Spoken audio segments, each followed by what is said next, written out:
Hey, fish freaks. Welcome to the KFO show, Kayak Fishing Obsessed. I'm Daren Wendell, co-host Wyatt Hammond, and this is episode number 146. And tonight we have a treat. BassGeek is our guest, and we're diving into the latest and greatest baits and tackle, kayaks, electronics, and gear hitting the fishing industry. So if you live for new lure drops, new gear, and everything that's changing the way we fish, well, you're in the right place. We're going to break down what's worth getting excited about, what's just hype, and what we actually think is going to help you catch more fish. But before we jump in, a quick reminder, if you fish from a kayak, make safety your first upgrade, not your last. Check out KFAST, Kayak Fishing Advanced Safety Training. It's an online certification built specifically for kayak anglers to help you make better decisions on the water, prepare for emergencies, and get home safely after every trip. You can learn more and earn your certification at kfast.co. Wyatt, my man, it's been a minute. It's been a couple weeks. It's been a couple weeks. Yeah, I've been watching you run crazy all over Florida down there. Oh my gosh, that show is insanity. We're going to get into that in a little bit, but yeah, I've been running the gun in, and then back for a week, and then I'm gone. I'm leaving this Friday for a fly-in trip to Canada. Really? So we're going up to Lake Evans, which is you can't even drive to, right? You got to take one of those boats to take off and land on the water. And so I'm going after trophy pike. So I think the world record comes out of the lake for silver pike. So it's going to be a sick trip. I'm looking forward to a lot of that content coming out of that as well. But what are you up to? What's been going on in the world of Wyatt Hammond? Just traveling around now. I'm up in Pennsylvania. They kicked me out of my store, so I'm up at corporate headquarters. Oh, that's right. For a second, everyone's like, wait a second. Did Wyatt get fired? No, they promoted him to another store to kick one off. He's a modern miracle, folks. How he fishes so much and keeps this job, I don't know. Actually, we're tired of seeing you. I haven't had a tournament in about a month, so they were tired of seeing me, so they sent me up to Pennsylvania. There you go. I don't know. You're a magic man. All right, let's go ahead and get Mr. BassGeek. Hank, welcome to the show, my man. You doing all right? Yeah, man, I'm doing good. How are you guys? I'm doing good. I mean, it's been fun. Every year, I head down to Orlando. Now, I've been hearing some rumors that's not going to be in Orlando next year. I'm not quite sure. Just some random. I don't know where that came from, but I heard it a couple of times. So we'll see if there's anything to that. But yeah, last 2 years. First time ICAST was last year. Second time this year. And Hank and I, by accident, stay at the same hotel, which is in walking distance, which is really nice because parking is a pain in the butt. Very convenient. Yeah. And so we just happen, it's kind of a thing. We eat breakfast every morning at McDonald's. The Breakfast Club. Shoot the bull for 40 minutes and walk over to the show and check out how many vendors were there this year? I don't know. That place is huge, though. So if they move it, like I mean, this can't be the size of this place. The second day, we walked the entire show full. Oh, wow. You mowed the grass. And that is, according to my phone's step meter, it turns out to be somewhere about 7 miles. Whoa. No way. Yeah. I mean, it's 200,000 square feet of exhibit floor. That's just how big this place is. So if they move this, I mean, it's going to, I don't know that there's that many, unless you rent a literal football stadium. It's Vegas. It's either Vegas or Orlando every time. I mean, that's the only place big enough. Mm-hmm. I don't know, because I've also heard that it's shrinking. So I don't know. How many people, do you remember how many people were there last year? No, I don't remember last year. This year they advertised 12,000. I think maybe last year, I have really bad memory. I'm thinking like 13, 14,000. And so a couple thousand less people, if my memory serves me correct. And it's expensive, right? It's expensive to go as an attendee. It's really expensive as a company, right? I spoke with one company that were there last year and not there this year. And all in, we're not just talking like, hey, that you're renting the booth space. We're talking like getting you down there, your team down there, getting all your stuff down there, paying all the unions to carry it across the threshold of the floor, blah, blah, blah, blah, parking. They said they're all in for like $85,000. Yeah. And it wasn't even like a giant booth, right? Some of these companies, they have like square blocks. They go on They've taken up probably 50 booths compared to like the normal. The Yamaha booth is most of it, isn't it? Oh my gosh. Well, the biggest booth I think that I saw, yeah, big one, but there's like the Cast King when you get to the other side. Yeah, like Casking Rather has a huge area, because they're losing Strike King. Right. The conglomerates. Yeah. Massive. So it is a sight to see. Everything's just new. And what's fascinating about this, and a lot of people miss it, especially if you're new to the fishing industry, this is not a like open to the public thing. This is a trade show.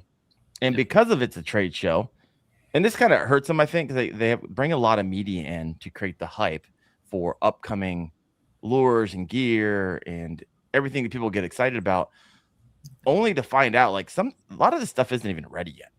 Yeah. Right. I was holding baits in my hand. These baits right here, the wacky waving inflatable arm flailing tube man. I mean, I'm holding 6 of, I think, maybe 20 in existence. Right. You got a lot of these companies are getting their baits in like these. We opened up the samples at the show. Yeah. Wow. Some of these things won't even I was at a private event for Shimano. Like, when's this stuff going to be ready? Usually 3 months after ICAST, a lot of this stuff actually comes online and becomes available to the public. Same thing with Z-Man. I had a really great video that shot through the roof. I think it's at like 20,000 views right now because they launched 19 different lures, and we'll get to that in a little bit. But every time I ask them, hey, when's the availability on this? So it's either like, hey, they just launched like today, or you're going to have to wait 2 or 3 months. And so for some companies, it's 6, 7, 8, 9, 10 months. Oh, you just never know. And then there's other companies that some of their stuff have been out since March. Yeah. Yep. Like what are you doing? There's a kayak company still getting a kayak out, right? Oh, hey yo! ICAST like a year ago. I mean, a couple months before ICAST started. Yeah, you got FluxJet finally getting kayaks out the door. So it's just a wild industry. BassGeek, Hank, do you like the show? Do you like going? Yeah, man, I actually do like going. I know kind of, one of the knocks is that it's not open to the public, but really a lot of these companies, and the majority of the companies, are a 10 by 10 booth that are there. Yeah. I mean, if you look at the floor plan, if you go, and I think it's open, anybody can go to the ICAST website and you look at the floor plan. We're talking about small companies. The majority really is small companies.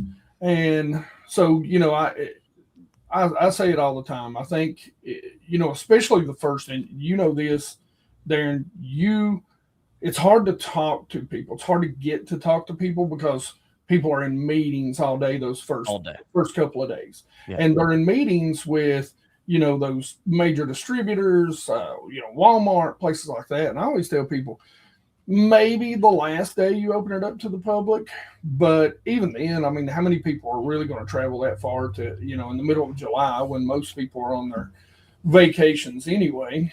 And everyone's so hungover from Thursday, they don't really show up really late on Friday. And then around noon, everyone starts packing up their booth and walking out the door. So, it's one of those things where, like, if you open a trade show, and for people that don't understand and haven't been in an industry where trade shows are a prevalent thing every year, you're really interfering with businesses. Now, maybe not the big companies, like they've already got their deals in place 90% of the time, but those small mom and pop companies that show up to places like this, who they're one big deal away from changing their lives. Mm-hmm. And could you imagine it being like, the classic? Oh my gosh! There's like 80 people deep, and Walmart just walks by you because they're not going to be able to talk to them. Well, I think people don't understand, like, no one's selling anything. Yeah. You're not right. At Expo, everyone's selling everything. Yes. At the trade show, no one's selling anything. It's just really they're selling the product and they're just telling everybody about it. Yeah. And being in the IT industry, like, I'm really familiar with like trade shows and technology trade shows and that sort of stuff. So it's not a place where it's a place for people to do business, and they want, people like us there to be able to hype these products, and it's even hard for us to get in and talk to people because they're busy doing business. Yeah, it's interesting. It's an interesting show, but show aside, it's a fun show. I mean, I know I talked to a few companies like, hey, oh man, we talked to Walmart today. We had Bass Pro Shop come over today. Like literally this show, like you said, could change our life. And so it's fun. It's fun for me to go down there. The more and more I go and the more and more I create content, the more and more opportunity it seems that comes my way. So I just meet maybe 3 or 4 new people every year, and that usually changes somewhat of the directory of the Wendell Fishing channel. It's if you're in sort of our business, it's definitely good to go, and it's good to go consistently if you're looking to do this sort of thing full time, because there were a lot of companies that I met down there. One company I shall not name, but they had purchased all the 13 fishing lures, molds and stuff, and so that was really interesting. I'd met those guys, and just walking around and run into them. Got to meet you. Got to meet several people down there. We of course they always roll out the kegs later in the day about 4:00. So I got a buddy, the guy that owns ICAST, right? He's always Ryan Hanks, and he's always like, he'll just text me, pelagic, and I'm like, yep. You're there. We know to meet there at that booth, and we're going to stand around, have beer, talk to some pros, talk to some creators, and just some cool people. And that's one of the funnest parts for sure, is just getting to hang out with all the guys. Like I said, the Breakfast Club, we need to grow the Breakfast Club. We do. Be there, man. I mean, we just get a whole group of guys meeting at the Mickey D's for. Yeah, we'll be at the same place next year at the McDonald's right next to the Expo Center. Yeah, we have the same seat. We sit in the same place. You sit in the same place. Mike sits in the same place. My cameraman. It's the same thing over and over again. It's fun. Oh my gosh! All right, let's dive a little bit more tactical here. The show, someone is like, I'm sure it's still fun. You're absolutely right. It's fun. And it's our goal really when I go there is like, how can I find, with 600 booths there, how do I find the things and the stuff I think my community is going to relate the most to? Because there's salt, no one cares for my there's, ice fishing, there's just so much. And so tried to pull as much as we possibly could. I got venues coming out every other day for the next 2 weeks. And then ICAST is done for me, right? It's on to August, and we're going to have a good time. I got a few other things planned, but let's hop into the show itself. Who stole the show, Hank? Who do you think stole it? I don't know that anybody stole it. Now I know you've got a little different opinion, and you're right. I hadn't thought about that. I kind of went over and looked, but I didn't really dive into them. There was a few companies that really stood out to me. Zebco dropping the Rhino series. Oh, let's go check this out. Let me go bring was this up. Really interesting because they are, they're kind of jumping in as that direct competitor to Ugly Stick. But what I like about them is that the series of rods that they've come out with, and they've got everything from, big cat rods, that sort of stuff. Yep. But the real bass sort of action power rods feel like bass action power rods. Now, me and you talked about this while we were down there, or maybe the other day. They're a little on the soft side, but I always bring up, I'll tell you a rod series that to me is right around about that same price. And I think these start out about $30-$40 a pop. Okay. 40, well, I'll say 40-50 is the Daiwa Arid X series. And if you've used the Daiwa Arid X series, which is right around that same, they're not indestructible like these. These are 50% stronger than the Ugly Stick, but they don't feel like a fiberglass rod. If you've ever used a fiberglass deep cranking rod, you'll know they're just a whip. You say 50%? Is that what they're advertising? Yes. In the Ugly Stick? Yes. Which is also indestructible. So you got something that's 50% stronger than indestructible. Yeah. Wow. And so to me, it's a great kind of every angler grab it, throw it in the back of your truck, throw it in your car. You don't have to worry about leaning over on it and slapping a tip. They're still eyes. I just think they've done an incredible job coming out with this for, an incredible price. And, what is the price? I didn't actually get my hands on it. Like I said, I want to say, and, depending on the rod, how long, how big, all that. Sure. I think they roughly retail around that $40, like $39.99 or $49.99. So, okay. This is going to be like you go to Walmart and pick up the entry level rod, and it's going to be right there alongside of your $80 lose, alongside of your ugly stick. Yeah. Okay. Fascinating. Now, it won Best in Show, but I also noticed when I showed up, there were advertisements for this. Like, I am taking a piss, and there's an advertisement in front of my face. Like, I'm walking in the door, and there's an advertisement in front of it is subliminally. Like, I think they were giving away free tattoos if you wanted to have one. They were everywhere. And so, to what degree, I don't know, is it kind of rigged or influenced heavily? I'm gonna say rigged, influenced heavily. Well, influenced heavily. And let's face it, listen, if you're a big company and you can pay for a bigger group to come down, you just brought your own voting, sect, group, whatever you want to call it. So how legitimate? Unless you're not allowed to vote unless you're media, or is there anything else? I guess I really don't know. It's I think you can vote if you come down with the companies, you can vote.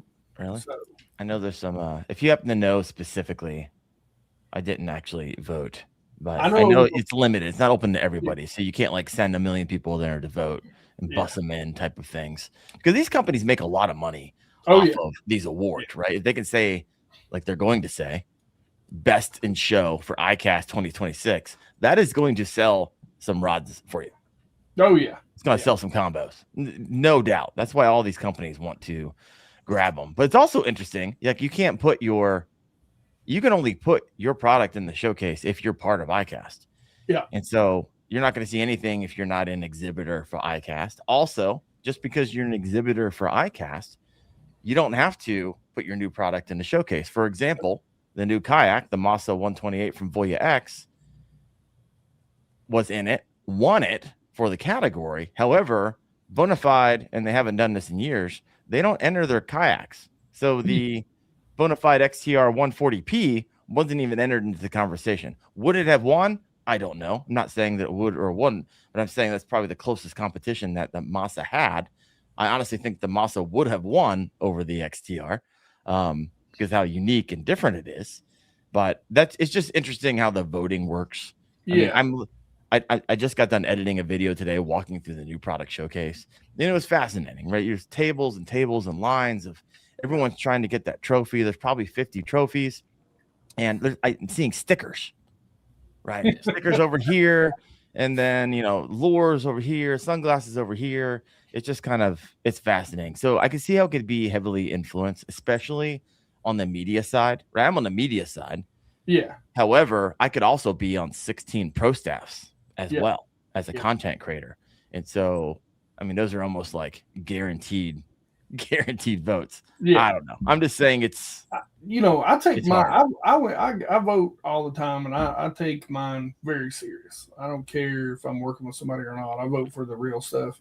And so, and for example, like I won't vote for any apparel company because they just don't make my size, most of them, and most of the clothes that they make. So unless they start putting the sizes out there, showing that I can wear them, you're not getting my vote. There you go, folks. If you want to vote next year, just put extra small on your size, and you'll get you get Hank to vote for you.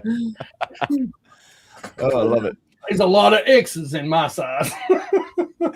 So good. You want to share that story you shared with me at breakfast? Because I think that's hilarious. Facebook jail? Facebook jail. Oh, yeah. Can you share that? So 2 years ago, I talk about this. 2 years ago, I come down. I bring a buddy of mine down with me. We're done.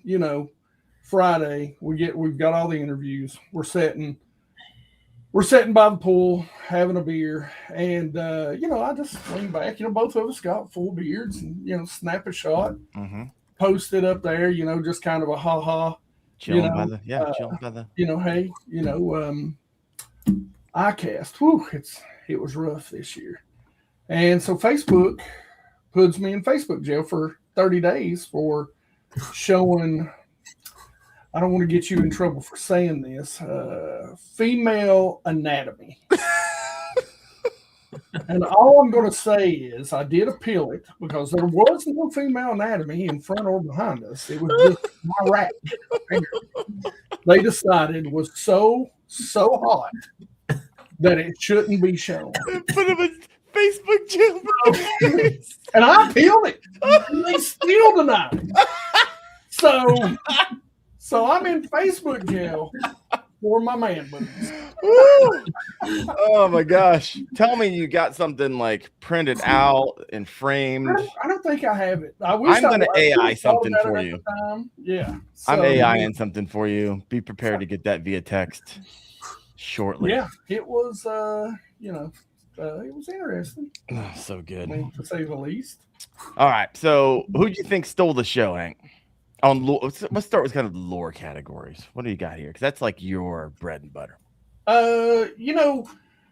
Again, there was a couple of different companies I thought stole the show. GSM, man, and I really went there and focused on the small guy. Yeah. And there was some good small stuff, but I thought GSM did an incredible job. I'm really excited about the brush crank that they've come out with for Bill Lewis. I'm excited about the top water because, if you ever watch any of my monthly top fives, as soon as we get to like April, number one's always going to be a top. It's don't even bother watching the number one bait for 6 months. It's going to be top water. So they've come out with a really interesting top water bait. And that really doesn't do it justice. You can kind of see the wings on the side. Yeah. But apparently what those are there for is so that when it rolls over as it's coming across limbs, it kind of acts like the bill on a square bill. It keeps that bait from rolling and getting hung up. Now, mind you, I haven't used this. I'm dying to get my hands on it to try because that's a huge bite in the fall. Is running crankbaits through laydowns and brush. So keep in mind that not everyone's looking at this. So walk through, like visually, explain what you're seeing here. So this is a medium diver crankbait, and on either side that run kind of parallel along each side of the bait, but also along with kind of the direction of the bill from head to tail. There are these little, I'm going to call them wings, for lack of a better term. And those wings are positioned around the hook area. They're midway vertical on the bait, but they're close to the front and back treble hooks where those hangers are. And so if that bait rolls over, it's not a square bill, it is a round bill bait. And if that bait rolls over, those are there to keep the bait from rolling in and protect the treble hooks from getting into the brush as they're coming across it. It's really buoyant, so it is going to float up. But everything I've seen and everybody I talked to said that this thing is very, very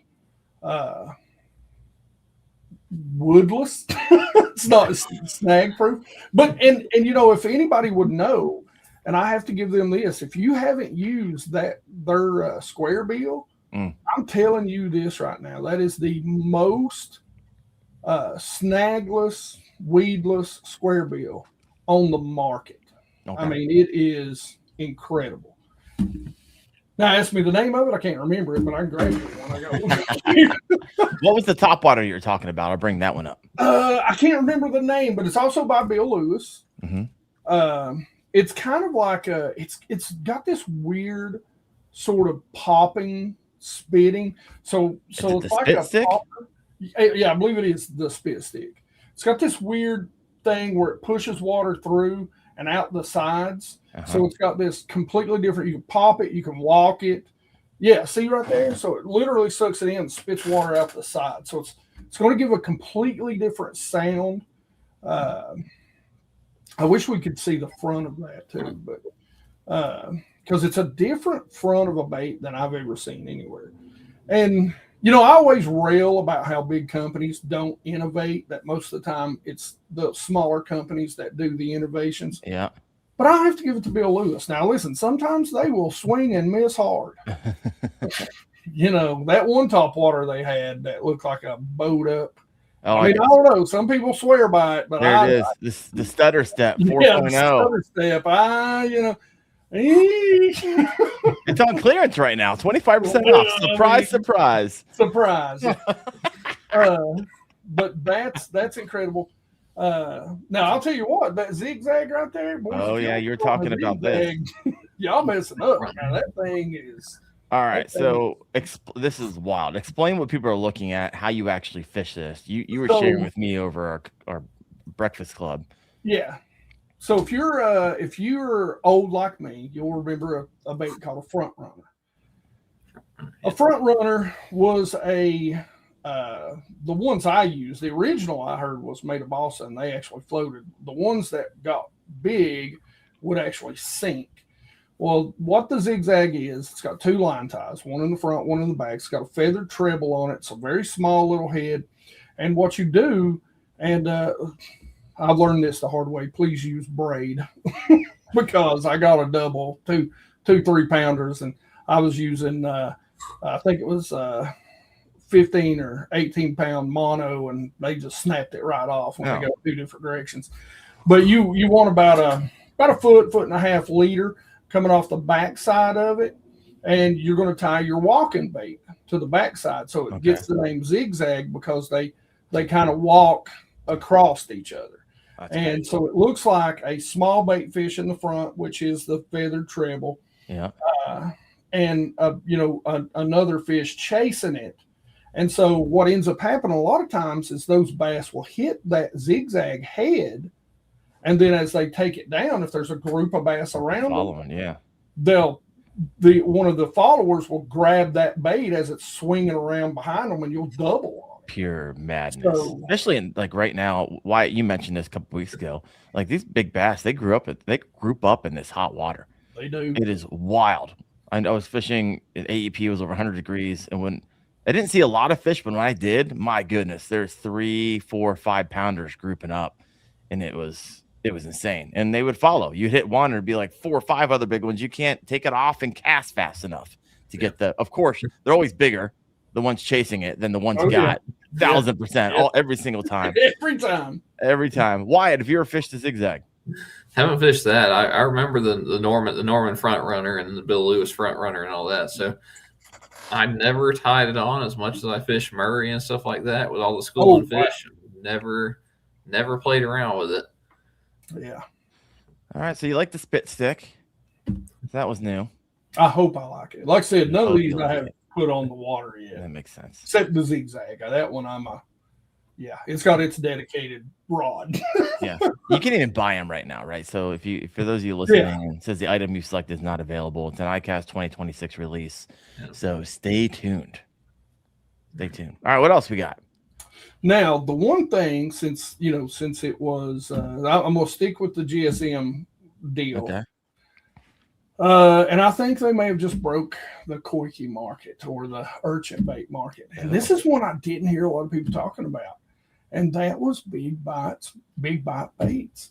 They dropped a urchin. I don't remember what it's called, but it's like $5, dude. And it's TPE. And they are and should apparently are in stock right now. And they said you don't have to worry about running out of them. So if you are an everyday angler and you don't want to pay $12, $18 for an urchin, Big Bite Baits has got you. I'm trying to find it. It's not the full cast. It's more like what's the size down from the full cast? I can't remember. The 17 mil. Yeah, I think it's right around there. I cannot find it. If anybody knows what it's called, throw it in the comment section. Is it not on their website? It's not coming up on their new products website. Yeah. They got that Sensation fuzzy stick, but that's not what you're talking about. No. That's the only thing I can see right now. I need to go check the comment section. Anybody know what this is called? Nothing. Yeah, I'm not finding it either. I can't. Hank, you sure that was Big Bite Baits? Yeah, I'm positive. Man, they're not highlighting if it was. That is insane. I thought there was going to be no, don't get me wrong. There were urchins there. There were a lot of urchins there. There were a lot of and so, but it wasn't like overwhelming. It's like, oh yeah, it makes sense. It was kind of on trend with the trend of how many I've seen. Yeah. I did see one that I really liked coming out of Skinny Bear. And I'm trying to find like really big urchins. So you got the strike gene, the chucker, right? You get two pack there. I saw those. Didn't actually get my hands on it, but I went to the Skinny Bear and they gave me this guy. He's monstrous. However, my cat got a hold of it and he started chewing off all the freaking tentacles. So it is a cat toy, literally. So I only had one. So I'm a little pissed at my cat for that, but nonetheless, these are unique, Wyatt, because, and I guess this is patented, at least that's what they told me, but they actually drilled a hole through it. So gone are the days where you're like shove it and break the TPE. There is a hole drilled through this. You can easily put your frog hook or whatever you're going to use on it. And so I was like, oh, that's kind of brilliant. I don't know how you can patent that, but they did, I guess. Patent pending. Guess we'll see. I think. Now, does that one? Who makes that one again? Skinny Bear. Yeah. I think. Who was it? The Chucker has 2 holes in it. Straight King. Oh, it does? Has holes in it? Yeah, it has 2 holes in it. And I think the new one from Rapala has 2 holes in it also. Oh, man. The lawsuits are going to be flying. Good luck doing Straight King. Have fun with that one. Now, I will say this. We did get an interview with Big Bites about that bait. So that will be coming out probably next week. Tease a little bit on that? Yeah, we'll tease a little bit. I can't believe they don't. I just looked at even Big Bites website. Yeah, it's not on there. It blows my mind. I don't see it. Any other urchin that was like, hey, this is a little bit different, something a little interesting? Yeah, man. Who was it? Hold on, I've got it pulled up here. The Anomaly by Fish or Die.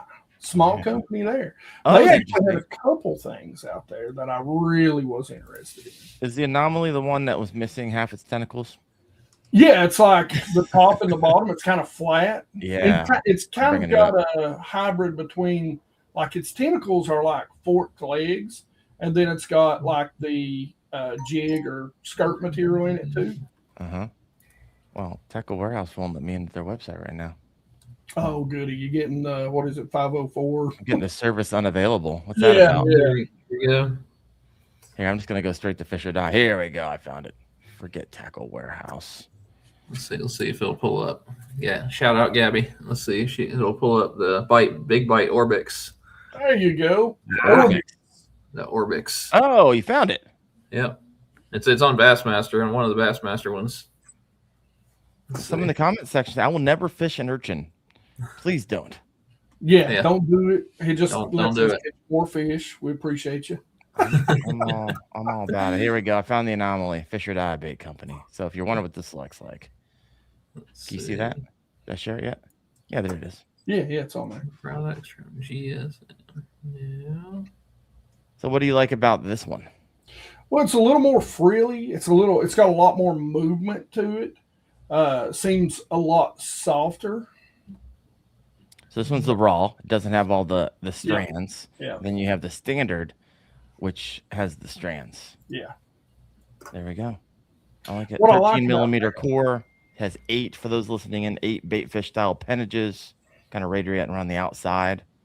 So it's going to be the TPE type material, and yeah, so it's just a little different. And the good thing about it is you can go with the core, which in Clearwater for me might work a little bit better when it's dead sleep, overcast. Yeah. And you can go with one that's got all the appendages, maybe when you're in a little dirtier water or heavy cover. So you get a little combo. Now something else they actually had that I like was the shredder. Now they didn't drop this at ICAST. Wolf and Walmart just said, don't sleep on the shredder. I like it. Let's go find it. I'm gonna go find it for you while you're talking now, about it. this is actually apparently something that originally started as a I know this one with missile baits. Yeah, I have these. Yeah. So this is something that I'm really jacked up about, especially being that I'm not going to lie, I'm a scoper, guys. I love my scope. I'm not going to apologize. So, but I actually was at the John Cruz's office, and he took us in the back, and he just grabbed, because they broke the mold, right? Yeah. And so he's like, I can't, like, I don't think they can like mass do these or something like that. He just grabbed a bunch, like, here you go, have fun with it. I haven't actually fished it yet, but I got like 40 of them outside and on my workbench. I need to fish that bad boy. That's again, on a jig head, scoping, as a minnow, maybe even put a small minnow in the middle of it or a small swim bait. Use it kind of as a pulsating skirt to make it a little bit bigger, a little bit thicker. It would be great, if the skirt pulses, to put like a green pumpkin or something like that to give a swim bait the kind of girth that you would have out of a bluegill or a small bluegill, to give that body, then drop down to that tail. That would be an incredible little bluegill mimic, or like I said, if they've got it in that sort of green pumpkin, watermelon red sort of deal. You should throw it on a bed. Speaking of bluegill here, let's go over to the hard bait that won the category. I want to get your thoughts on this, because this thing looks just funky. So give me a second. This is going to be the Sink Fishing Artisan Wake and Crank 130. Bring that on the screen here. Did you see this one? That guy? How'd that win? Oh yeah, the Sink. Yeah, that's I mean, they make some wild looking baits. The wild looking bait. Yeah. You think because it was so wild, it grabbed the attention in the midst of hundreds of lures, and everyone's like, "Oh, I'll vote for the one that stood out and I can remember." Yeah, I think so. I mean, don't get me wrong. Like, I've fished some other swim bait, multi-joint wake baits, and I really like them. But I mean, that is a very detailed, very, very interesting bait. 130 too. It's really not that big either. No. So most of them I've fished have been bigger, and I kind of like the smaller ones, especially during the daytime. Do you fish a lot of wake baits? Oh yeah, man. Yeah. So I come from an area where if you don't know about the long A, right? So the long A is the worst jerk bait that's ever made, right? But it is one of the greatest wake baits you'll ever use. It takes a little bit to get used to because it is designed to dive, but the long A is, especially for smallmouth. The bomber? Yes, the bomber long A. And it is an incredible wake bait. Now you have to fish it very slowly, but dude, smallmouth destroy. They hate it. I don't know what it is about it. I can take a guess and say East Tennessee, right? There you go. That's where I'm at. And it's actually on a podcast that I co-host, the BassCast, about 2 years ago.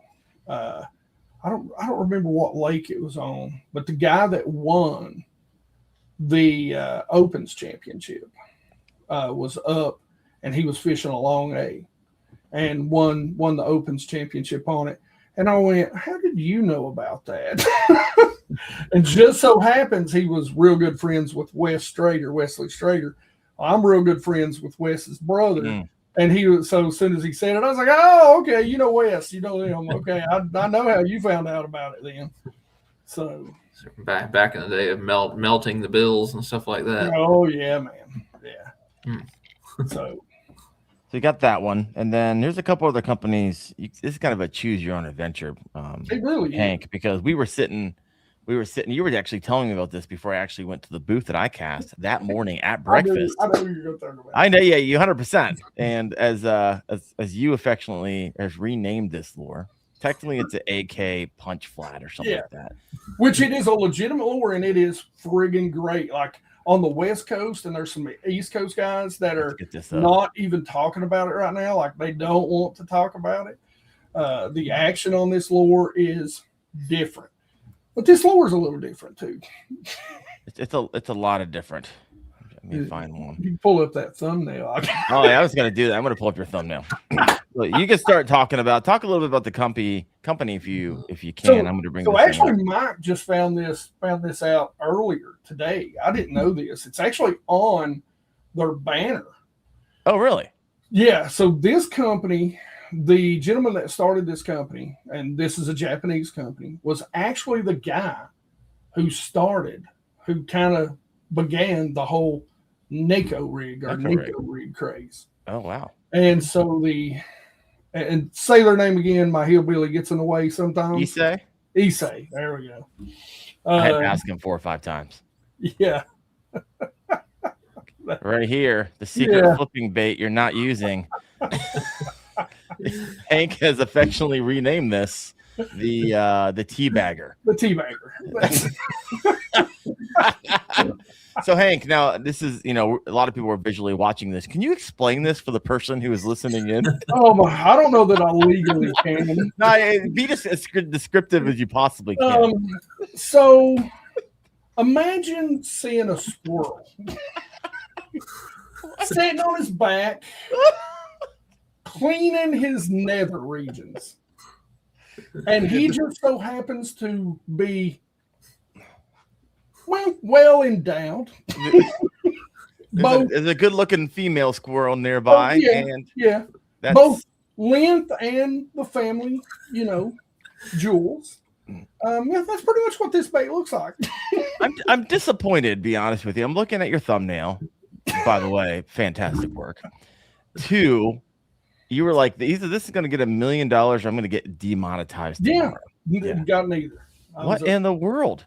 Now, I actually had a video because the Issei guys were coming up to me because they didn't speak really great English. And we could have a conversation. They're showing me on their phone the action of this bait, because you were telling me at breakfast that morning, like this thing when you throw it in, you're punching, and when it drops, you can actually feel the vibration. And then when you pull it up, you're like, that thing vibrates a deeper thump than a chatterbait. Yeah. And I was like, that doesn't make any sense. And then they showed me that video, which you can go check out on my YouTube channel. It's one of the recent shorts. Yeah. That is the actual video that they showed of this underwater footage, which is, man. And then recently I've had a lot of people write like, that thing kills it, clobbers them, destroys them. And everyone's like, be quiet, shut your mouth, stop talking about it. I'm going to kill you. I'm going to slit your tires. I literally say in this video, in that video, I go, somebody is going to punch me in the face for talking about this. So. That's it. So Issei, IISSEI. And they've got a lot of good hard baits, a lot of other good soft baits out there. And like I said, apparently the guy who started this company is the guy that really started the whole Nico rig craze over in Japan before it came to the U.S. So how do you fish this bait? Obviously you're punching it, but like punching is to me one of the great ways. But I mean, you just Texas rig it, you can drag it. I mean, listen, throw it Carolina rig in it. Now the big thing about this, you have to put a smaller hook in it based on the size, because you don't want to inhibit that T-bag flap action. There you go. And you can give this thing a vasectomy too and cut that right down the middle, and it flaps like beaver style. It'll paddle away. The surgery. So many people commented. I had to turn away when you were cutting it into.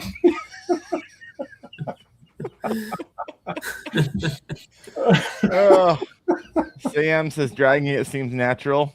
Yeah. I'm gonna stop reading the comments, so I know all y'all are thinking of like what zinger you can write right now. I'm not gonna say them all. Don't overlook putting it on a jig too. Putting it on a jig. Also, Roy says you could also hang it off your towing receiver in your truck.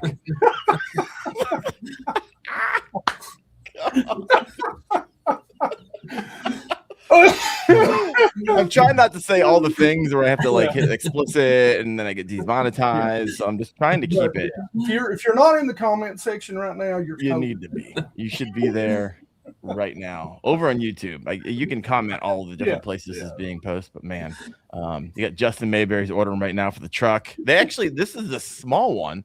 They actually make a larger one, which is wide and flat. Kind of looks like it's been run over by something. It doesn't. It doesn't look like a larger one of these. That is for sure. My wife was not happy with him that day. Kind of stomped it. I don't know. Oh my goodness! Have you tried the larger one? We bring that up. I have not. I didn't know they made them that big.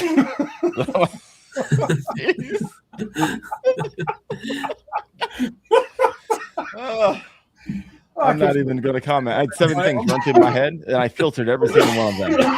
Every single one. I can't believe it. Whew. Holy cow. Whoa. All right. I can't wait to cut this up into shorts and send it over to the internet and see what happens. You thought you were put in Facebook jail for a month because of... Never mind. Listen. Facebook, when I posted that, that link, how they'll normally put the thumbnail in on Facebook, right.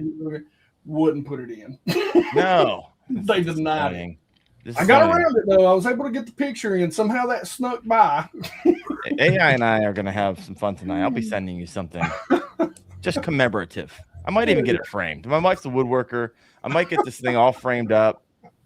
Facebook jail 2024 BassGeek.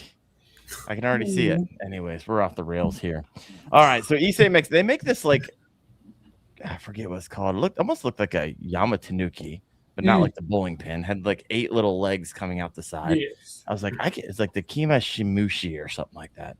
Yeah. They had to say it 7 times, and I just repeated it on camera. But that one looks interesting, mostly because I really love the Yamatanuki. So those are the 2 that caught my attention. If you guys want to try something new, you can head over there and try the tea bagger. I got one. They're like, here, you can have one. So it just felt weird just taking it from another man, to be honest with you, and grabbing it and putting it in my pocket. But that would be an exchange. Wouldn't feel good. Wow. AK Punch.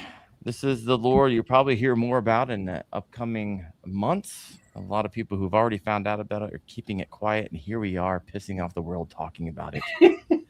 Love it. Issei, ISSEI, check them out. We talked about Skinny Bear. Did you see the Skinny Bear frog they had? They had four legs coming off the side. You didn't see that one? That was I may have seen it, but listen, I told you earlier, when I go to ICAST, like a few days after, it's like my brain just dumps it. I just can't hold all of it anymore. There's just so much stuff. There was a killer little topwater by a company there. What was it called? It was called the A-Pin or something like that. The what? Little walking bait, but I was wanting to talk to them about it, but apparently you can't even get it in the US yet. So. Oh, really? Yeah, a lot of stuff over in Japan, and then we eventually get it. Yeah, I noticed that when I was in the Shimano event. They're like, oh yeah, this Conquest. It's been available in Japan, and now we're just kind of making it available you peons here in the United States. Yeah. So that was interesting. Did get my hands on the new Corrado DC 150, so I got one of those. I probably could sell it for about $1,000 right now on eBay if I wanted to, but the good news is my cameraman got one too. However, he reels with the left, and so man, that really sucks, man. This just really sucks. Looks like I got 2. Austin Hoover, I had to like pry Austin Hoover's claws away from it, and so my gosh, people are after me. I'm taking it with me to go pike fishing, so we'll see what happens. I'm going to wear that thing out. It's got a little bit more drag, like a couple extra pounds, lighter in the spool. So essentially it's just going to allow you to get maybe 3 to 5 extra yards of casting distance with the DC, which, I'll take 5 to 8 feet, a little extra. Oh yeah. So have you tried any of their other DCs? Like I'm a big fan of, especially for the price, the SLX. I have an SLX. I've been using it for a long time. They're me too. That's like my go-to, like lighter. Like I throw all my poppers and stuff like that. Those smaller kind of topwater baits on that. So this is gonna be so that's a video coming out soon. It's actually a Shimano event. It was actually probably like 40 or 50 people there, a lot of media. Somehow I got in, was able to get my cameraman in. No one else was taking video. They're all like Wired to Fish and all the other places like taking photos. I feel like it was like 15 years ago, and they're really going to write an article. I'm like, what the hell? This is weird. What are you guys doing? I'm the only one who's got my camera out. We're gonna blog this. Yeah, I got Alex Davis talking about the crowded. I'm sitting right across the. Why don't I break my camera out? So I got that video. Basically, I went into this private event, got the video. I'm going to show you guys kind of what happens in that. We were at Mudhole. Which you guys never been there. If you're big in creating and making your own rods and reels from scratch, you probably purchased some things from Mudholes. That's where the event was. So it was a good time. So that's going to be launching this upcoming week. All right. So choose your own adventure, Hank. We talk about the Lunker Hunt Camaro, or we can talk about the kayaks because you will be getting into a kayak soon. Well, hopefully, I want to. That is the hopefully. one eventually. A lot is going to depend on when I can finally, get rid of the day job.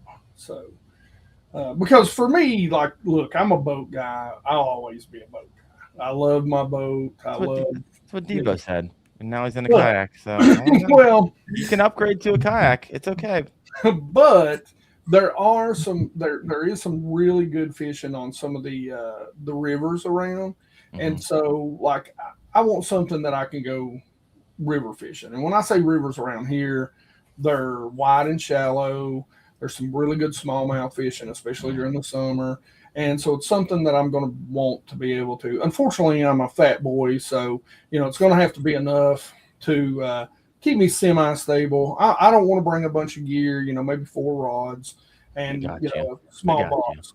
Just something that I can drag across some shoals when I want to shoal hop and that sort of stuff. So PWR, is that what you're getting? I don't know, man. Like, I'm such not a kayak guy. Not that I hate it or I don't want it. Like, you got to remember, man, I've been my whole life has been out of a boat. So and around here, these Highlands reservoirs, there's just not areas unless it's those rivers those areas where you can go, I can get a kayak where you can't, not here. It's in the back. Look, 8-foot power poles are a total waste of money for me. I mean, they won't even hold. You go from 0 to 40 feet in like 2 seconds. Yeah, literally I can't tell you how many times I've put my boat, beached it on in the back of a cove, put my power poles down, only to shift and float out in the middle of it.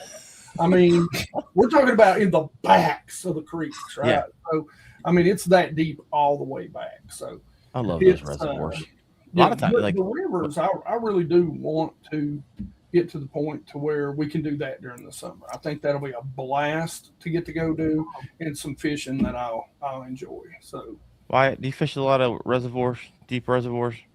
Yeah, not that deep, but a lot of 30 to 60 footers. Oh, no 200 plus or anything. And it really depends on the lake. Like I've got one lake. It's a small lake, 7 miles wide or long. You can, and 7 miles long, but you can cast across most of it, and or at least almost. But even then, like it probably averages 40 feet, and the deepest part is 55. But even then, if you're on the side, I mean, it's like this, Yeah. So if you're against the side, it goes from 0. A 20-foot boat touching the bank, it will still go from 0 to 20 feet and before you get to the, cockpit. So I live in Ohio. Like, this is crazy. Like, it'll go like 2 feet, and then 10 feet later, it might be 3 feet. And the deepest any lake around here gets is like, whoa, 25 feet. That is a deep lake. You got freaking Erie. It gets like 30, 40 feet is like deepest it gets. So I catch smallmouth 80 feet deep in the wintertime. You're an animal. So you're an animal. Yeah. All right, let's talk about the. I hate it. Really, it's so hard. I despise it. Take forever to get your lure down there. It does, and we're talking about an ounce and a quarter. Like, yeah, you're sending it too, and you're still waiting. Yeah, I'm dropping a Queen's tackle ounce ball head jig that has a quarter ounce bullet weight pegged on the top. I wish I that remember was I was back in the what was it? What are we looking at like now? About 13 years ago, I was fishing with it before the Demiki rig came out, fishing on Holston, and we were fishing 1/8 ounce in 90 feet of water. Yeah. Holston's my home lake. So Yep. You sit there and you watch it on 2D sonar and you just feed some line. Yep. Keep feed feeding. some more line. 15 minutes some more later. line. Even listen, even with like a 15-foot fluorocarbon leader and like 10-pound braid, when you get down that deep, it just feels like a spaghetti noodle. It doesn't matter. It does not matter that there's no stretch. You find all the stretch.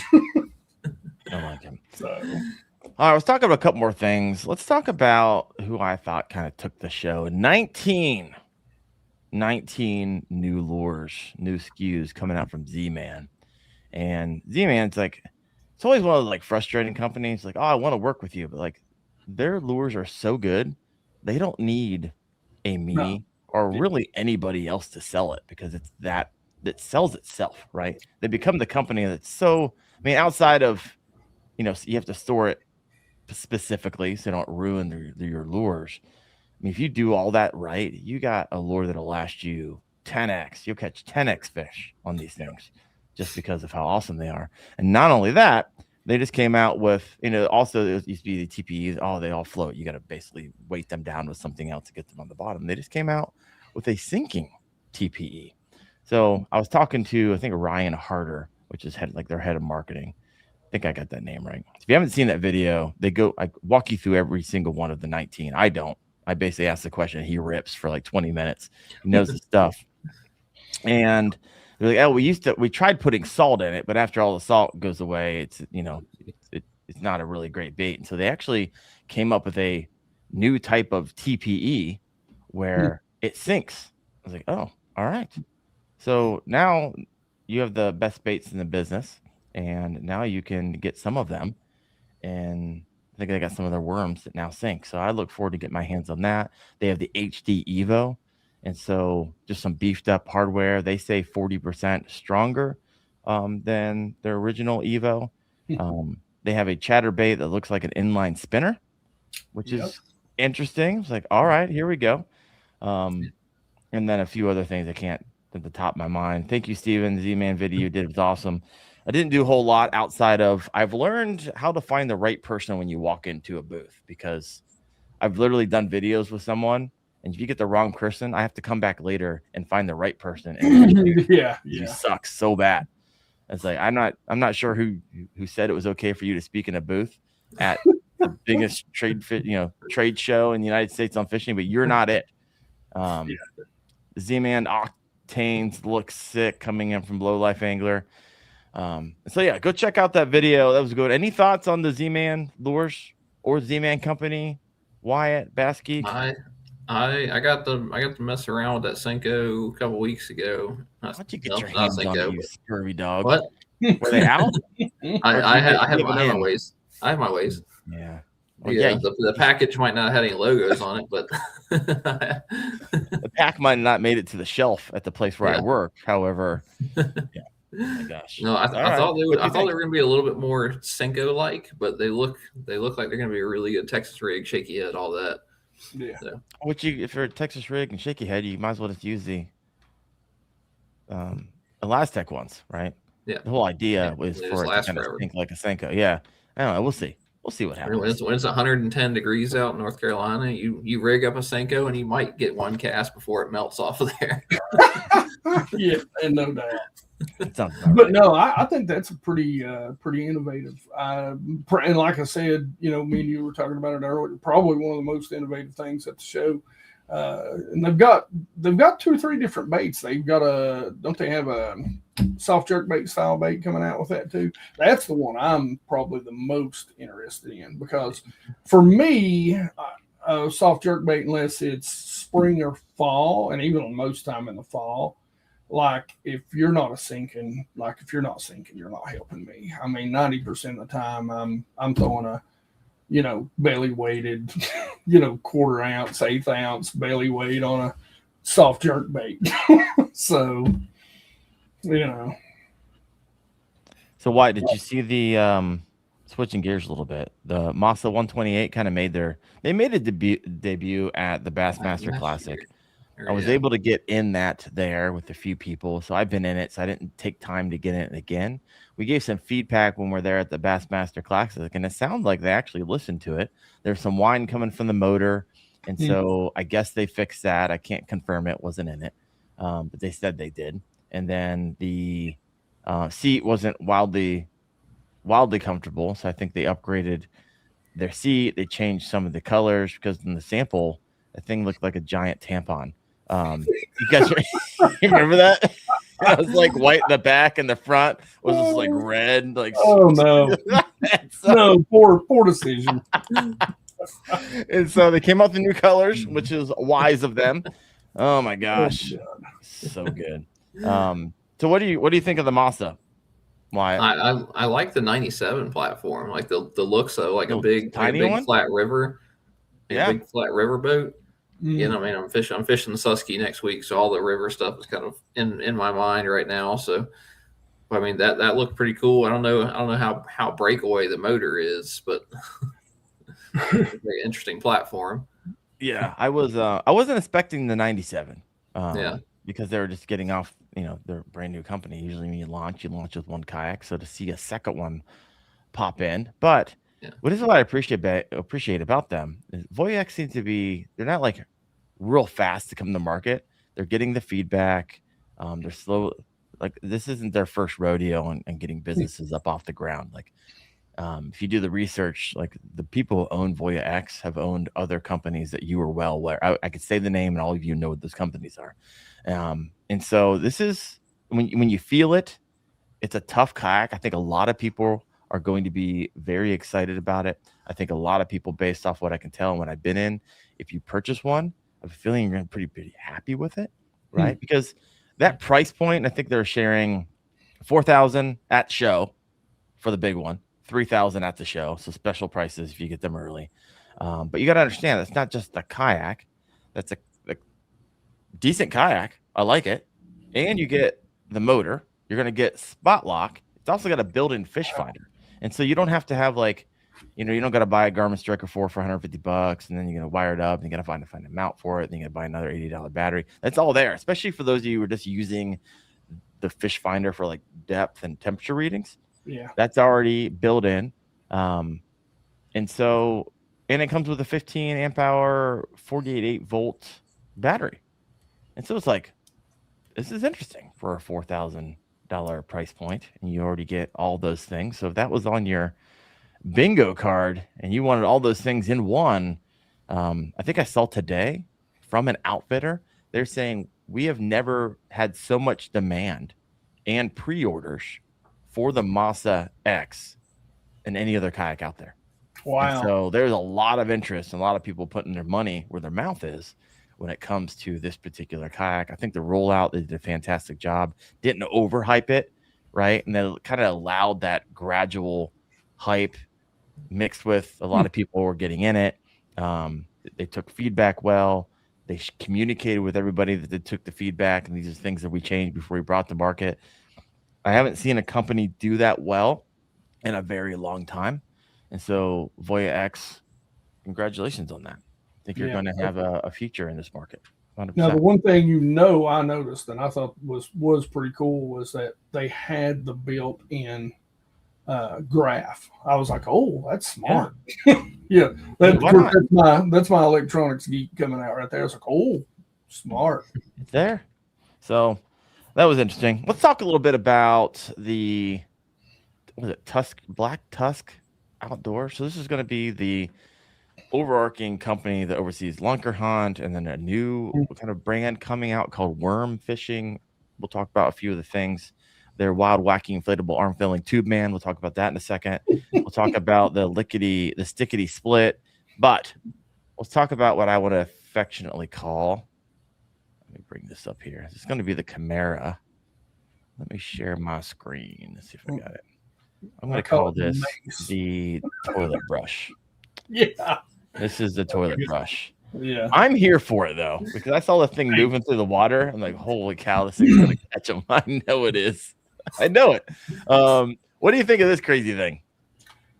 I mean, I like it. There's a lot of different ways to rig it. I mean, you know, How you rigging it? What's going through your mind when you're looking at all this? You know, man, It's 6 inches, by the way. So if you guys, I'm right off the bat, like I'm a huge Nico rig guy, so of course I'm thinking Nico rig right off the bat. You know, a free rig would be pretty awesome with it.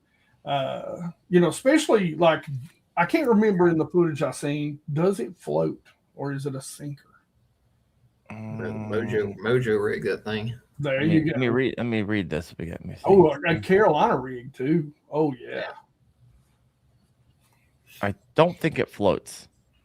Nope, floating plastic. It is a float. Ooh, yeah. Oh gosh, the free rig would be awesome. Dragging, shaking, all that fun stuff. So I want to get my hands on this because it's like a mix of a urchin. For those who are listening and you can't see it, it literally looks like a toilet brush. Right. It is. It's like an old one. Few bristles and missing. Yeah. Someone else. Roy said it looks like a medieval weapon. Yes. Yeah, mace. Ain't that 100%. It looks like a mace. All kinds of funkiness. Looks like what was the guy from Walking Dead? The baseball bat. Oh yeah, the barbed wire on his head.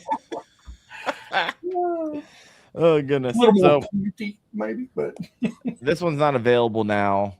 But I'm looking forward to this one. Comes in 4 colors. What were those colors? I bounced off of it here. You're going to have Scuppernog, Pumpkin, Nitro Tip.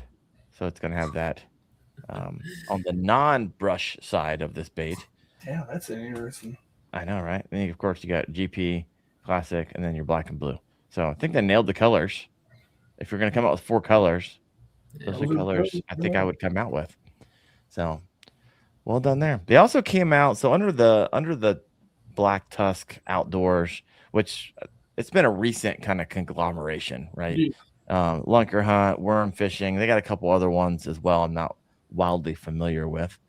But, and I mean, leave it to Lunker Hunt for some unusual baits. Yes, they've kind of got that history of that. You know, they do. However, if they were like ridiculous, like they were in the novelty like category for me. They're actually coming. I feel like they're coming back a little bit to actual usable lures and less novelty and a little bit more legitimacy.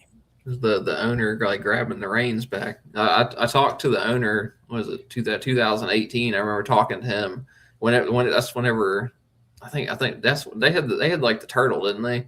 And like turtle, tarantula, and he was sitting there like, he's like, I want to make some baits that actually look cool. He's like, but my PR team keeps telling me no. No, but making them make like the duck and everything. It might be time to bring the tarantula back out. You had it out to begin with. That's the problem. I have every time I talk crap about this, I always have someone like, "Oh, I laid in a monster on the tarantula."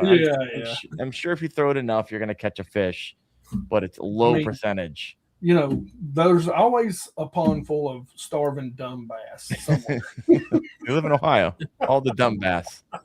You live in Ohio, guaranteed. All right, let's talk about this a little bit. So I'm actually excited about this. So it's kind of still in the like novelty type of stuff. Oh, where'd it go?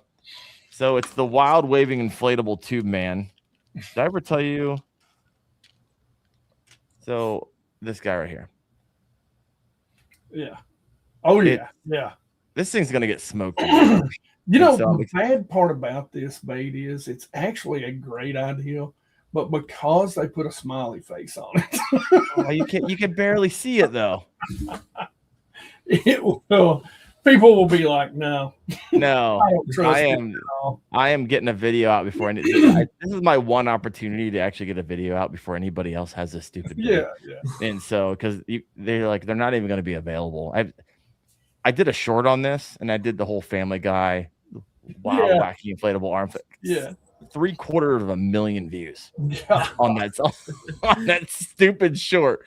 So like, all right, I'm gonna milk this thing. I had to go out in the river. Problem is, I only have 5 of them. I should be able to make a video out of 5. So we'll see. I'll be taking this to the river soon, and you will see will it catch fish? We'll see what happens. Wyatt, I know you'd fish this, wouldn't you? Come on. I think you probably catch a fish or two at Waccamaw. fish or two. My goodness, I can't. Just wait. Should be a good I one. actually own 3 spinning rods now, so I might actually be able to throw it. Oh, look at you. Look at you. Stinky River Tom over here. Anytime anybody throws money with a comment, I don't care what it says. I'm going to stop the show and see what he has to say. Anything new I should be looking at that might work for muskie or pike? You saw at the show asking for a friend. There wasn't a lot. Like, muskie fishing wasn't really represented. It was either salt, a little bit of fly fishing, and then freshwater. Of course, I know that muskie or freshwater and pike, but I didn't see any like catfish. There was a big Mad Cats thing in the middle, but I didn't see any muskie specific booths. Did you, Hank? There was, and this was just a stumble across sort of. They had a bait. What was the biodegradable? I'm looking right now. What was it? ATP or something? I'm trying to find it. But they had all these, and it's made out of like food grade, like gelatin and that sort of stuff. But they had a huge bait for muskie fishing. Okay. Apparently they're up north. I don't remember what it's called. I'm looking on the floor plan right now, trying to find them. That 10-foot long worm. Oh God, yeah. This guy right here? Is that what you're talking about? I know you're talking about the giant worm. Yeah. I think it's funny that every year I walk into the new product showcase and Rapala, however you want to say it, always has a giant lure. It's the same lure. They just put like an American flag or something else, and they won. They won the category for novelty. They keep winning this stupid category every single year. I shouldn't be hating. This company's name. We have those in the store. Do you for real? How much are they? $100? $10. No, these things are like this. Oh, you're talking about these? Yeah. Oh yeah, I'll get to that in a minute. Actually, I'll do it while BassGeek. So this is another one coming out for worm fishing, WURM fishing. If you're curious about this, this is called the Stickity Split. And what I love about this is it actually comes with 4 4-aught EWG hooks, and then 2 2-aught wacky worm hooks.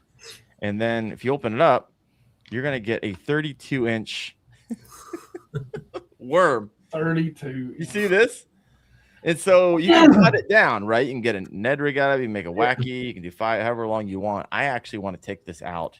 I want to fish the entire thing, wacky style, and do a video. Where was that when you were at Waccamaw? I know. It's like bubble tape. So it is like bubble tape. So I'm excited about that. What's cool about this? Like, okay, I can foresee myself being like, all right, I just going out for like an hour or two. I don't want to carry the whole tackle bag. This has enough lure and enough hooks in it and just stick it in my pocket with a spinning reel setup. I can just go out for an hour. And so it's only $10. That's what I love about it too. You can get them at Walmart right now. I think they have them at Shields as well. Are they selling, or is it, people are like, what in the world is that? They probably don't even know what it is. But that's actually a big category right now. NetBait's got a big one in their Hex Tech. It's like 18 inches, something like that. Is it 32 inches? It's not 32. No. Definitely not 32. I don't think I've ever seen a 32-inch worm outside of... No. So. But that long, skinny worm is hot right now. I don't remember. There was a Japanese company that came over with those.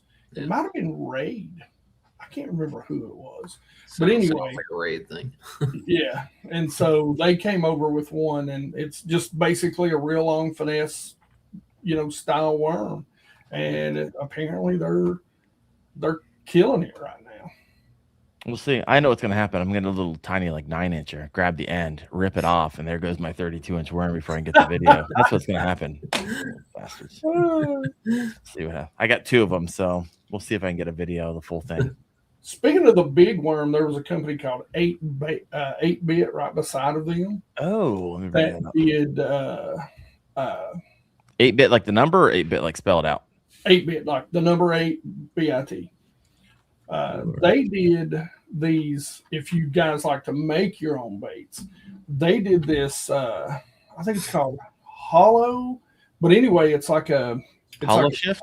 Yes, and it actually shifts in the water, and so that was new. That was really neat. Like I don't make my own baits, but that is a different type of color. Check that out. I mean, just even looking at it right there and doesn't do it justice. Yeah. So this is a silica-based color shifting powder pigments designed blah blah blah blah blah. Safe for use in epoxy. 40 microns. It makes it compatible with airbrush applications as well. So this is a powder that you can buy essentially. Yep. There you go. Here's all the colors: ghost trout, solar sugar, molten core, joker. Oh, they got all kinds of colors. And what's odd is I didn't know this, but that company is actually a near me company. They're really close to where I'm from. Okay. Then they got moon dust as well. Looks like a similar type of thing. Yeah. Kind of like hollow shift powder. Scales. All right. 8-bit. So this is really if you just make your own stuff. Yeah, it's definitely for the bait maker guys out there. Yeah, I hate making baits. I can't tell you how much I hate making. I thought it'd be fun like 2 winters ago, like kind of go all in. I would learn about the process, and it was fun for like a month. And I was like, crap, I got all these molds. I have plastic everywhere. I got to put a microwave outside. Molds are expensive. They never come out right. They're always cavitated. It's like, my gosh, I really just enjoy opening up a bag of baits 1,000 times more than making my own and catch. Everyone's like, oh, it's so exciting to make a bait and then catch a fish on it. No, it's not. It's more exciting to have someone else go through the time, and then you just cruise through 50 different types and catch a fish on it. Yeah, and I'm with you. And I know guys, every guy that I've ever known that started making baits, they always have friends who then are like, hey man, can you make these colors? Yeah. And all of a sudden they get into making baits.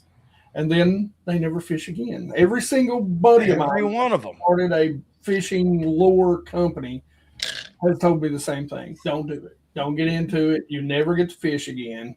And they basically tell me, they're like, if you want to go fishing more, start a hunting company. That's what one of them told me one time. Really?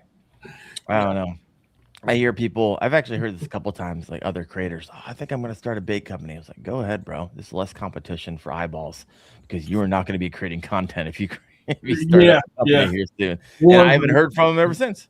Nope. You must have started it and you got burnt out on that because you can never like scale fast enough. Like if you get it going in your garage, you get some out the door, and then you got to start making some macro investments, and you run out of time. And then you're up till 3 a.m. And then, like you said, you're not fishing anymore. And then it becomes a job really fast. It is. Yeah, it is. And it's not. I'd rather go fishing with the baits than make the baits and then go fishing. No, 100%. Last thought of the night. So I was walking through the new product showcase. It was kind of fun. I'm looking for a place to store my urchin baits. So there's a lot of people out there like, I'm doing this, I'm doing that. They're kind of piecemealing it together, but a lot of these companies, of course, with the craze, are creating storage options. And so I came up to one. I was like, oh, this looks pretty good, coming out of Plano, DTF Innovations or something like that. I think it's the parent company.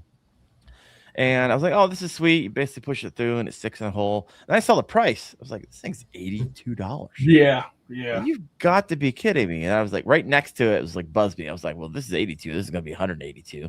And I go look at the Busby one, and I didn't look at the price yet. And I'm pressing on it. I was like, okay, this is pretty good quality. Actually, better quality than the Plano box.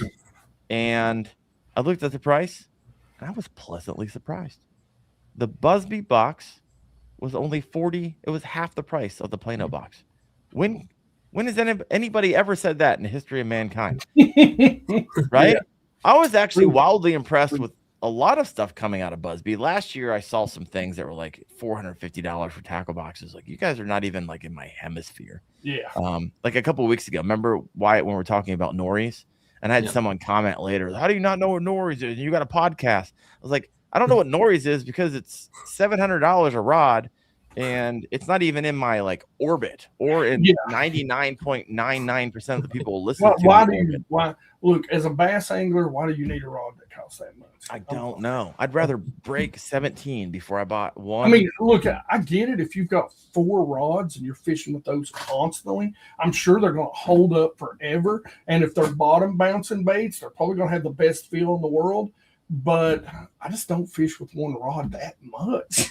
No, it better hold up forever because you only get a 1-year warranty on it. Like, you don't need a spinnerbait or a crankbait rod or any sort of moving bait, a chatterbait rod that's that sensitive or costs that much. You just don't.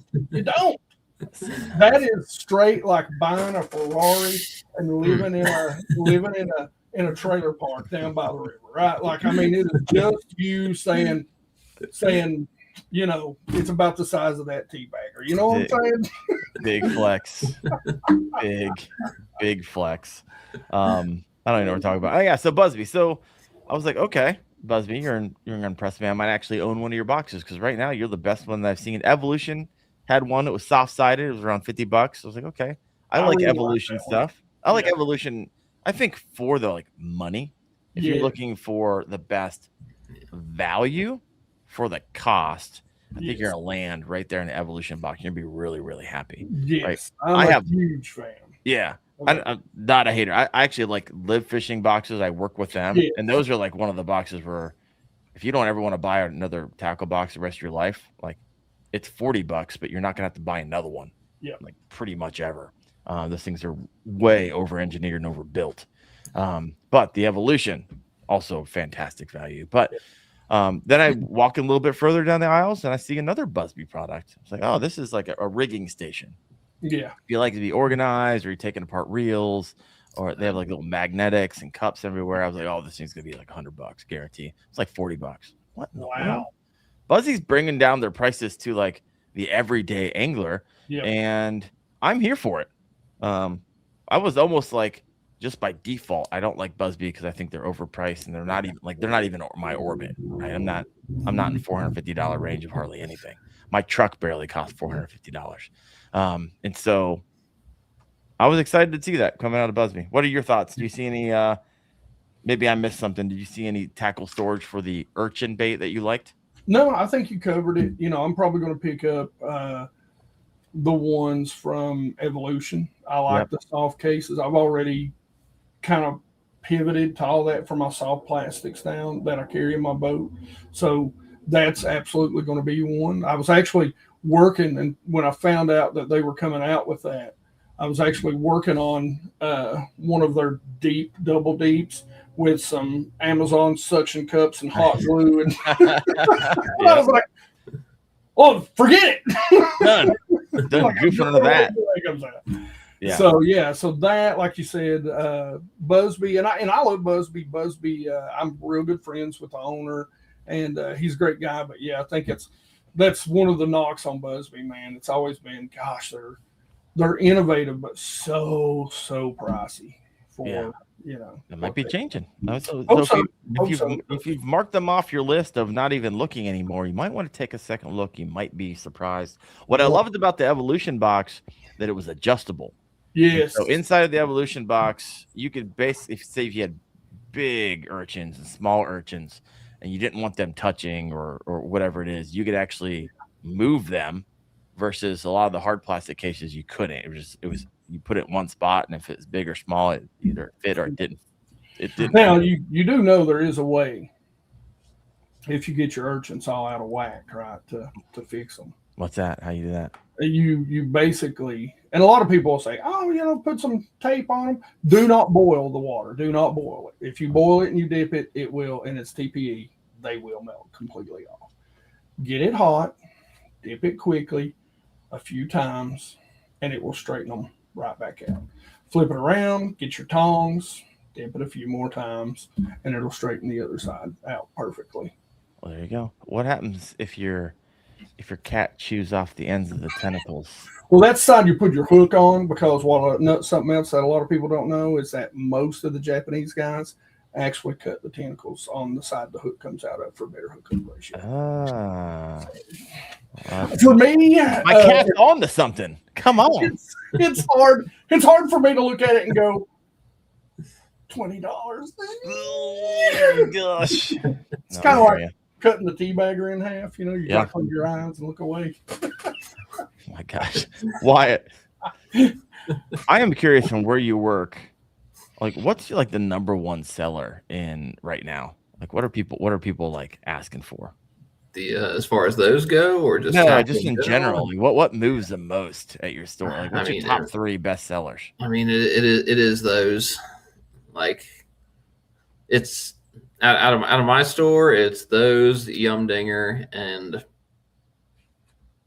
I don't know, probably something in the Zoom line. My whole Zoom line is just constantly empty. Really? Yeah. Okay. Interesting. The craziest part of at least the urchins that I did not expect is what do you think the best color out of the hags is that we sell? I mean, I'm not gonna say green pumpkin now. So see, I would think it would be the Scuppernong, but I'm betting it's something like I've got a whole. Now don't tell us. Now I'm gonna go over the hags. Wait. I'm gonna bring them up. So I need you guys to say. I think the best color that we sell. We don't have we don't have the blue and stuff like that. We don't have all the colors, but what about not blue. Just one of the dawn colors. They've got like 2 that are like pink. All right, here we go. I'm gonna bring these up, and we're gonna have people guess in the comment section here. Stop screen. Present. Share screen. Hags, prickly pears. All right. So it's either going to be Red Dirt Renegade, which is was a Scuppernong, right? Yeah. Guadalupe Haze, which is a good one. Terralingua Heat.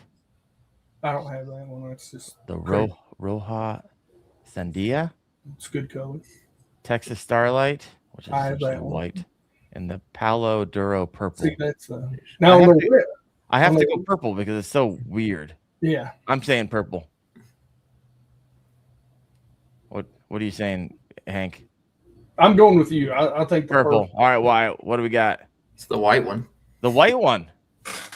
Really? Is there something I don't know? What's going on?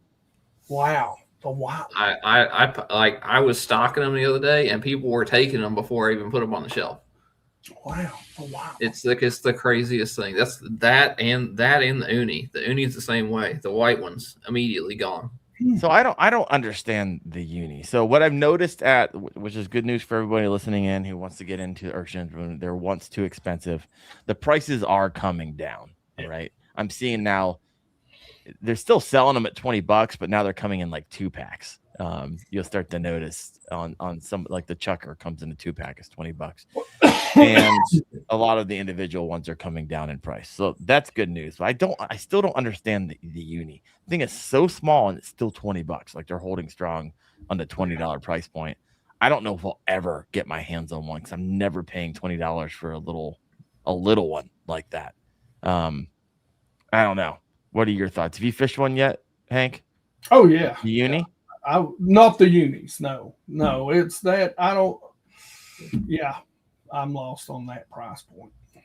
Yeah, not good. Now, when it comes to the urchin, you were doing videos on urchin baits like 2 years ago, weren't you? I was the first true koiki video on YouTube. How long ago? 2 years ago. 2 years ago, and. Did you see like an uptick in that video, or just got once it started? I actually seen more of an uptick in the short that I cut out of it.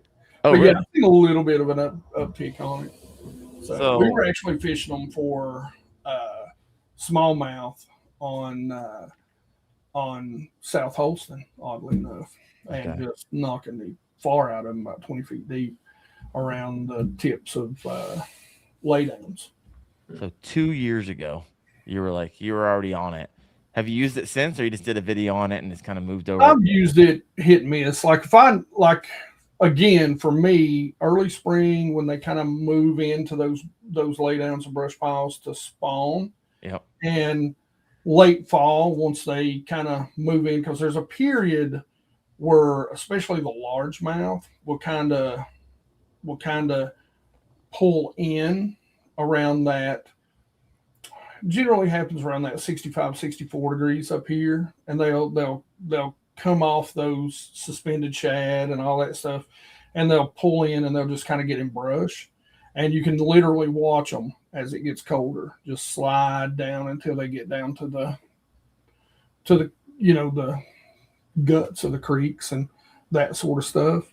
And so when they're in those trees, like fishing them over top of that is kind of when I use them. Right now, I don't really night fish, so at nights it might work real well. I don't know how well it would actually work, maybe a black one or something. But right now, I mean, throw a rattle on there. Yeah. As soon as the sun comes up, dude, they're out in the middle. The shad are out there, and it's just easy pickings for them. Yeah. So you talked earlier about when you go full time. Can you talk about that online? Yeah, I can talk about it. Because I was a little disappointed, to be honest with you. I know, man. I thought I heard the year before you're like, hey, I'm going full time. Next year you'll see me, and you're still working for the man. I am, and I just hit my financial goal, overcame that again. So please fire me. I beg of you, fire me tomorrow. Or no, make my dreams come true and fire me. You and Wyatt living the same dream right now. Yeah. So no, the thing of it is I don't know how much of this I should actually talk about, but I really don't care. So I was planning on quitting, March of last year, and so we got bought out by I won't name names, but a major corporation. Mm-hmm. I work for a data center that's owned by a regional healthcare company, and so they haven't came out and said this is all speculation. I've been in IT for 26 years, so I kind of know the writings on the wall. So I'm kind of waiting around to see what happens. I don't want to walk out of the building without maybe, getting a package. Oh, yeah. You want the golden handshake on the way out. We're not going to say what the package might be. It could be urchins. Maybe they watch the channel. So, never know. And so, I'm just kind of waiting around this year to see what happens. And probably next year, I'm done. I'm out.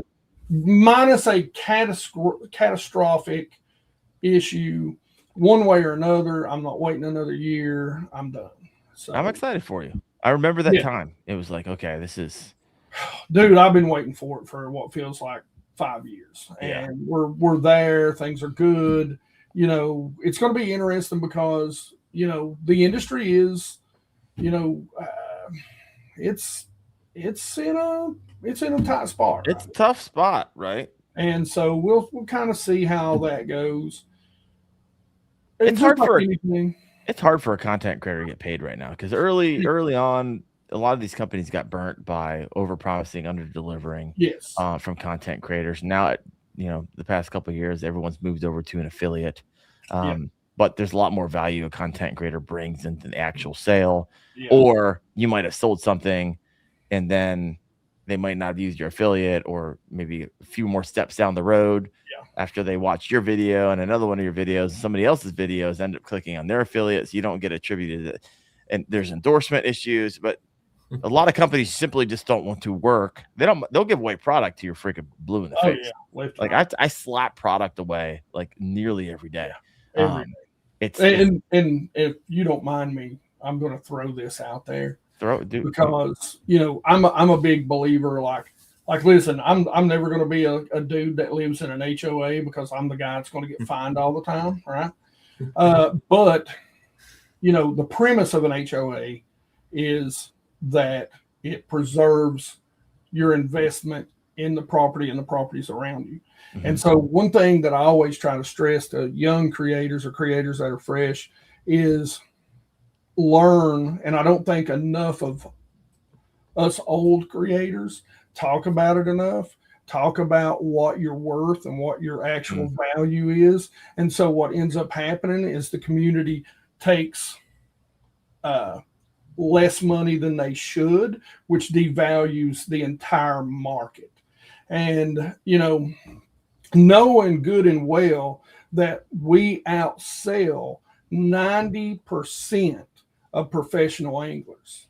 And that's not me making up a stat. I can show you the numbers. It's something that you should be aware of.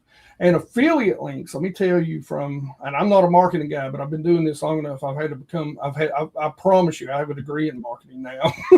Yeah, right. And you know, and the thing about affiliate links that I tell people, and I work simply with an affiliate with Tackle Warehouse, but Tackle Warehouse is one of those exceptions to the rule, right? Is because if you go to Tackle Warehouse, generally people are going to buy more than what you're recommending to them to use.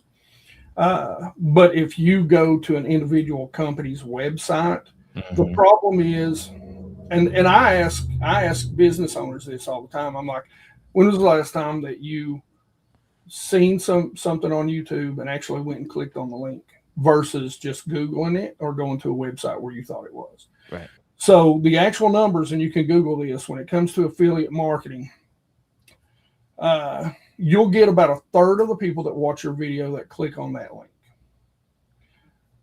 They'll out of that or that go looking for that product. Right. A third.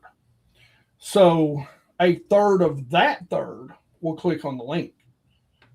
2/3 of that third will go find the bait. So you do not get credit for that. You don't get sales. No, 100%. So the reason why most companies are super hyped on affiliate is because they know they can underpay you for the service that you provide.